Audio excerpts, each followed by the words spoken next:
पुराने ज़माने की बात है। किसी मुल्क में एक बहुत नेक और सीधी सादी बुढ़िया रहती थी। इसके दो बेटे थे। बड़े बेटे का नाम बदलू था, जो कारोबार के सिलसिले में कहीं परदेश चला गया था। छोटे बेटे का नाम फजलू था, जो इसके पास रहता था। वही इसकी देखभाल करता था। खुदा का करना ऐसा हुआ कि एक दिन फजलू बीमार पड़ गया। बहुत इलाज मुआवजा कराया, लेकिन कुछ फ़ायदा ना हुआ और आखिरकार वो अल्लाह को प्यारा हो गया। बुढ़िया बेचारी पर गम का पहाड़ टूट पड़ा। अब इसकी देखभाल करने वाला कोई न था। इसने अपने परदेसी बेटे बदलू को एक खत लिखा और अपनी हालत और फजलू की मौत की खबर भिजवाई। इससे पहले कि बदलू की तरफ से कोई जवाब आता, एक दिन एक मुसाफिर इस बुढ़िया के पास आया और बोला, दादी अम्मा, मैं बहुत दूर से आया हूँ, थक कर चूर हो चुका हूँ, ऊपर से रात भी होने को है। अगर इजाज़त दो तो ये रात में आप ही के घर में ठहर जाऊँ। बुढ़िया बोली, आ जाओ बेटा, क्या हर्ज है, रात ही तो रहना है, कौन सा घर उठा कर ले जाओगे? वैसे कहाँ से आए हो तुम? उस मुसाफिर ने जवाब दिया, मैं किसी दूसरी दुनिया से आ रहा हूँ दादी माँ। सरसरी तौर पर दूसरी दुनिया से मुराद मुसाफिर के लंबे सफ़र की थी, लेकिन बुढ़िया बेचारी जो बहुत ही सादा थी और इसके दिलो दिमाग पर बेटे की मौत का असर था, इसलिए वो गौर से उस मुसाफिर को देखने लगी, क्योंकि अपने दिल को समझाने के लिए वो भी अक्सर यही कहा करती थी कि इसका बेटा अब दूसरी दुनिया में चला गया है।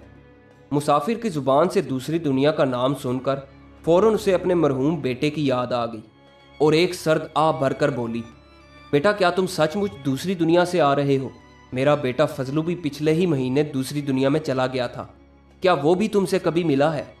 मुसाफिर, जो निहायत ही चालाक था, वो बुढ़िया की सादगी को भांप गया और बोला, ओ, वो फजलू आपका बेटा है? दादी माँ, मैं तो उसे अच्छी तरह जानता हूँ, मैं और वो एक ही कोठड़ी में रहते थे, बहुत अच्छा लड़का है फजलू मियाँ। बुढ़िया मुसाफिर के और भी करीब आकर बैठ गई और हसरत भरी नज़रों से इसकी तरफ देखते हुए पूछने लगी, कैसा है मेरा फजलू, क्या करता है वहाँ? मुसाफिर बोला, कुछ खास अच्छा नहीं है, अभी तो उसे कोई ढंग का काम भी नहीं मिला, बेचारा बकरियां चराया करता है। बुढ़िया ने बहुत दुखी होकर कहा, हाय हाय, गजब हो गया, मेरा बेटा बकरियां चराता है, बेचारा मारा मारा चरागाहों में फिरता होगा, वहां भी आराम नसीब नहीं हुआ बेचारे को। बुढ़िया के दुख में और भी इजाफा करने के लिए मुसाफिर ने कहा, बिल्कुल अम्मा, बेचारा सर झाड़ मुंह फाड़ मारा मारा फिरता है, कपड़े भी तार तार हो गए हैं बेचारे के। ये सुनकर बुढ़िया का दिल भर आया। उसने इस मुसाफिर से पूछा, तुम कब वापस जाओगे बेटा? मुसाफिर ने जवाब दिया, माँ जी, परसों मुझे वहाँ पहुँचना है। बुढ़िया कहने लगी, तो फिर मेरा एक काम कर दो बेटा, मेरे पास 40 गज कपड़े का एक थान रखा है, तुम वो थान और कुछ रुपए मेरे फजलू को दे देना, और इसके साथ 50 रुपए नकद भी देती हूँ। मुसाफिर ने रात बड़े आराम से गुजारी और सुबह होते ही बुढ़िया का सफाया करके चलता बना। कुछ ही दिनों बाद बुढ़िया का बड़ा बेटा भी परदेश से लौट आया। आते ही पहले तो माँ बेटा दोनों एक दूसरे से गले मिलकर खूब रोए, फिर फजलू की अचानक मौत पर अफसोस का इजहार किया। एक दिन बातों बातों में माँ ने अपने बेटे को बताया कि बेटा, जब तुम नहीं आए थे तो दूसरी दुनिया से एक आदमी एक रात गुजारने हमारे घर आया था। उसने तुम्हारे भाई फजलू के बारे में मुझे सब कुछ बताया। दूसरी दुनिया में वो आदमी और फजलू एक ही कोठड़ी में रहते हैं। बता रहा था कि फजलू अभी तक तो बकरियां ही चराता है, बेचारे के कपड़े भी फट गए हैं। मैंने एक थान कपड़ा और 50 रुपए नकद फजलू के लिए इसके हाथ भेज दिए हैं। बुढ़िया की ये बातें सुनकर बदलू चौंक पड़ा। घाट घाट का पानी पीकर वो अब इतना सीधा नहीं रहा था। अब वो ऐसी चालबाजियों को खूब समझने लगा था।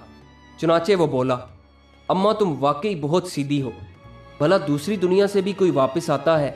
तुम जमाने के हेर फेर नहीं समझती। बदलू को रह रह कर अपनी माँ की सादगी और मुसाफिर की चालाकी पर गुस्सा आ रहा था। वो अपनी माँ को सादा और बेवकूफ़ समझ रहा था।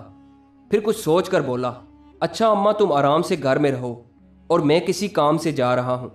बदलू ने दिल में सोचा कि नाक की सीध में चलता जाऊँगा और इस वक्त तक चलता रहूँगा जब तक मुझे कोई अपनी माँ से ज़्यादा सीधा और बेवकूफ़ नहीं मिल जाता, और फिर जब तक इस नुकसान को पूरा ना कर लूँ घर वापस नहीं लौटूंगा।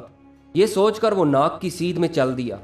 दिल ही दिल में वो कुछ मंसूबे बनाता चला जा रहा था। दूर से ही उसे एक गांव दिखाई दिया। वो सीधा इसी गांव की तरफ चलता गया। बस्ती से बाहर जब वो एक ज़मींदार की हवेली के पास पहुंचा तो रुक गया। देखा कि खूब मोटी ताज़ी बकरी बंधी हुई है, पास ही इसके 3 खूबसूरत मेमने बैठे हैं। बदलू भी वहीं घुटने टेक कर ज़मीन पर बैठ गया और बकरी को झुक झुक कर सलाम करने लगा। कमरे की खिड़की से जमींदार की बीवी ये सारा तमाशा देख रही थी। इसने नौकरानी को बुलाकर कहा, जरा बाहर जाकर देखो कि वो आदमी हमारी बकरी को इस तरह झुक झुक कर सलाम क्यों कर रहा है।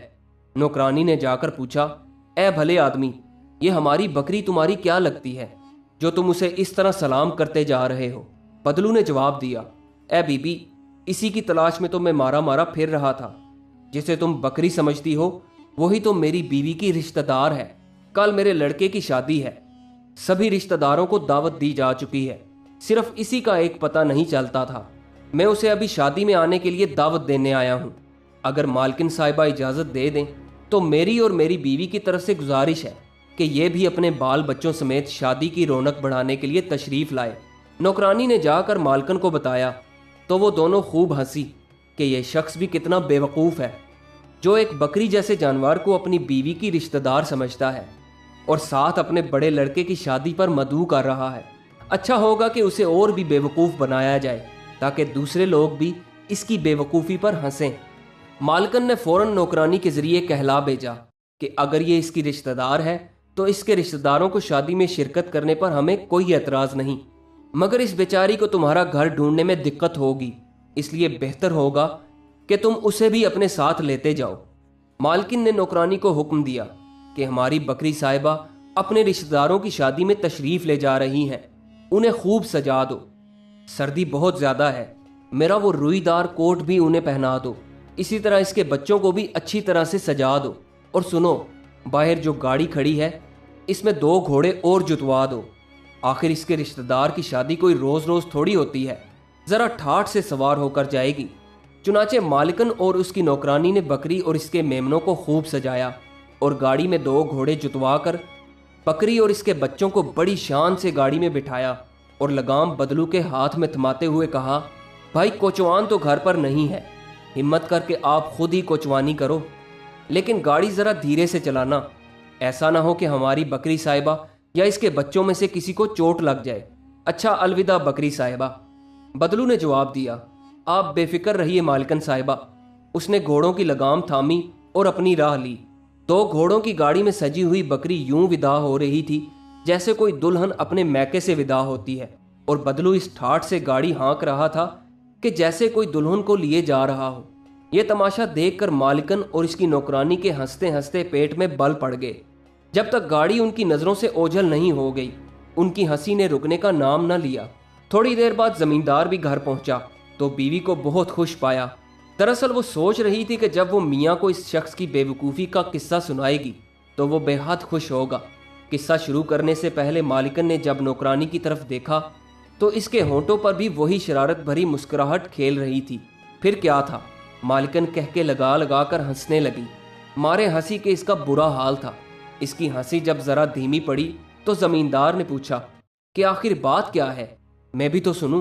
बीवी ने कहा, अजी पूछो मत, आज तो कमाल ही हो गया, कितना मज़ा आ रहा था। तुमने तो देखा ही नहीं कि कैसे एक अजीबो गरीब बेवकूफ़ यहाँ आया था और घुटने टेक टेक कर हमारी बकरी के सामने बहुत देर तक ऐसे झुका रहा जैसे कोई अकीदतमंद अपने रूठे हुए पीर को मनाता है। वो बार बार उसे झुक झुक कर सलाम कर रहा था। पूछने पर बोला कि ये बकरी साहिबा इसकी बीवी की रिश्तेदार है और वो उसे अपने लड़के की शादी में शिरकत की दावत देने आया है। ये कहते कहते बीवी तो हंसी चली जा रही थी, मगर ज़मींदार को गुस्सा आ रहा था। ज़मींदार ने कहा, हाँ हाँ मैं समझ गया तुमने क्या किया होगा। तुमने बकरी और इसके मेमनों को इस अजीब आदमी के हवाले कर दिया होगा, यही किया है ना तुमने? मालकिन बोली, बिल्कुल यही तो किया है हमने, बल्कि उसे और ज़्यादा बेवकूफ़ बनाने के लिए बकरी को खूब सजाया और उसे अपना रुईदार लाल कोट भी पहना दिया। इसी तरह इसके बच्चों को भी सजाकर 2 घोड़े वाली बग्गी में भेजा है। तुम भी ज़रा देखते तो मज़ा आ जाता किस ठाठ के साथ अपने रिश्तेदार के साथ जा रही थी बकरी साहिबा। ज़मींदार बोला, बस बस रहने दो, क्या इसके रिश्तेदार का भी कुछ अता पता पूछा तुमने? बीवी ने जवाब दिया, नहीं, ये तो हमने पूछा ही नहीं। ज़मींदार बोला, तो इसका मतलब ये है कि बेवकूफ़ वो नहीं था, बल्कि वो तुम सबको बेवकूफ़ बना गया है। ज़मींदार को अपनी बीवी पर बहुत गुस्सा आ रहा था। किधर गया है वो? ज़मींदार ने जल्दी से पूछा। बीवी ने उंगली से इशारा करते हुए बताया, इधर को। ज़मींदार ने फ़ौरन अपना घोड़ा तैयार किया और इसका पीछा करने लगा। बदलू को पहले ही शुबा था कि अगर जमींदार को पता चल गया तो वह जरूर इसका पीछा करेगा। रफ्ता रफ्ता उसे महसूस होने लगा जैसे कोई शख्स इसका पीछा कर रहा हो। इसने अपने घोड़ों का रुख एक घने जंगल की तरफ मोड़ दिया। घोड़ों और गाड़ी को झाड़ियों की ओट में खड़ा करके खुद जंगल से बाहर आया और अपनी टोपी उतार कर जमीन पर औंधी रखकर बैठ गया। इतने में जमींदार भी उधर से आ निकला। इसने बदलू से पूछा, ओ भाई टोपी वाले, इधर तुमने किसी को 2 घोड़ों की गाड़ी में जाते हुए भी देखा है? बदलू ने जवाब दिया, जी हाँ, देखा तो था हुजूर। इस घोड़े गाड़ी में 1 बकरी और इसके 3 मेमने भी सवार थे, मगर उसे निकले तो काफी देर हो चुकी है। जमींदार बोला, किस तरफ को गया है वो? मुझे इसको पकड़ना है। बदलू ने पूछा, क्या आप इस रास्ते को अच्छी तरह जानते हैं? अगर नहीं जानते तो उसे पकड़ना बहुत मुश्किल है। इस रास्ते में कई मोड़ आते हैं, रास्ते से रास्ता निकलता चला जाता है, ऐसा ना हो कि आप खुद भी भटक जाएं। जमींदार ने इसकी खुशामद करते हुए कहा, अरे भाई, अगर ये बात है तो तुम मेरी मदद करो, उसे पकड़ना बहुत ज़रूरी है। आ जाओ मेरे साथ घोड़े पर बैठ जाओ। बदलू ने कहा, नहीं हुजूर, मैं नहीं जा सकूंगा। मेरी इस टोपी के नीचे एक शिकरा बैठा है, मैं इसी की निगरानी कर रहा हूँ। शिकरा एक बाज जैसे परिंदे को कहते हैं। जमींदार ने कहा, इनकार ना करो मेरे अच्छे भाई, ये घोड़ा लो और तुम ही चले जाओ। तुम्हारे इस शिकरे की निगरानी मैं करूंगा।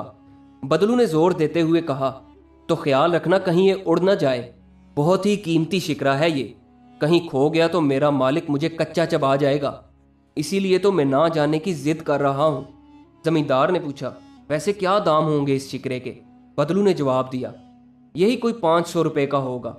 जमींदार ने तसल्ली देते हुए कहा, तो फिर परवाह मत करो, अगर ये खो गया तो इतनी रकम मैं तुम्हें अदा करूंगा। बदलू ने बात बनते हुए देखकर कहा, नहीं सरकार, ज़बानी जमा खर्च से काम नहीं चलेगा, मुझे अपने मालिक से बहुत डर लगता है। जमींदार ने अपनी जेब में हाथ डाला और रकम बदलू की तरफ बढ़ाते हुए कहा, अगर मेरी ज़बान पर एतमाद नहीं तो ये 500 रुपये ज़मानत रख लो। बदलू ने रुपए लेकर जेब में डाले और इसी के घोड़े पर सवार होकर चलता बना और जमींदार साहब खाली टोपी की पहरेदारी करते रहे। इंतज़ार करते करते घंटों बीत गए, लेकिन बदलू वापस ना लौटा। इंतज़ार की घड़ियां लंबी होते देखकर जमींदार उकता गया। सोचा कि टोपी के नीचे तो देखें कि कुछ है भी या नहीं, अगर नहीं है तो बेकार का इंतज़ार करने से क्या फ़ायदा। उसने टोपी को धीरे धीरे उठाना शुरू किया, देखा तो कुछ भी न था। जमींदार चिल्लाया, बदमाश कहीं का, लगता है ये वही शख्स था जिसने मेरी बीवी को भी बेवकूफ़ बनाया था। जमींदार ने नफरत से ज़मीन पर थूका और घर की तरफ चल दिया। दूसरी तरफ बदलू भी 3 खूबसूरत घोड़े, एक बग्गी और 3 नन्हे नन्हे बच्चों वाली सेहतमंद बकरी लेकर घर पहुंच चुका था। जाते ही अपनी माँ से बोला, अम्मा, अब मैं हमेशा तुम्हारे पास रहूँगा। मैं तो समझता था कि एक तुम ही सीधी सादी हो, लेकिन देखा तो दुनिया में तुमसे भी ज़्यादा सीधे साधे लोग मौजूद हैं। दोस्तों, ये कहानी आपको कैसी लगी? कमेंट्स में अपनी राय का इजहार ज़रूर कीजिएगा और हमारे चैनल को सब्सक्राइब करना मत भूलिएगा। वीडियो देखने का बहुत बहुत शुक्रिया।